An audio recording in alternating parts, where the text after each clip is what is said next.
علامہ اقبال کے شکوے اور جواب شکوے کے اوپر جواب شکوے پر یہ اعتراض ہوتا ہے کہ یہ جواب شکوہ بہت ہی کمزور ہے، جتنا شکوہ زوردار ہے اتنا ہی کمزور جواب شکوہ ہے۔ یہی ملٹن کی پیراڈائز لاسٹ اور پیراڈائز ریگینڈ پر، اور وہ اس لیے کہ پیراڈائز لاسٹ اور شکوہ دونوں آمد تھے، اور پیراڈائز ریگینڈ آبد، اور یہ بھی آبد علامہ اقبال نے جواب شکوہ۔ تو جواب شکوہ علامہ اقبال کیسے دے سکتے تھے؟ شکوہ تو کر سکتے تھے، بندے تھے اللہ کے، جواب شکوہ کیسے دے سکتے تھے؟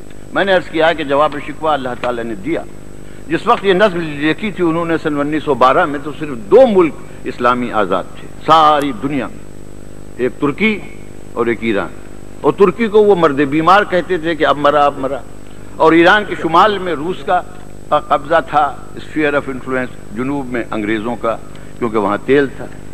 سید محمد جعفری کا مصرع یاد آیا انگریزوں کے اوپر کہ فارسی پڑھتے نہیں اور بیچتے پھرتے ہیں تیل، یہ انگریزوں کے اوپر اس زمانے کا انہوں نے کہا تھا۔ تو میں نے یہ کہا کہ جواب شکوہ علامہ اقبال کیا لکھ سکتے تھے؟ جواب شکوہ اللہ نے دیا کم سے کم بر صغیر کے مسلمانوں کو 14 اگست 1947 کے دن پاکستان کی صورت میں، یہ جواب شکوہ۔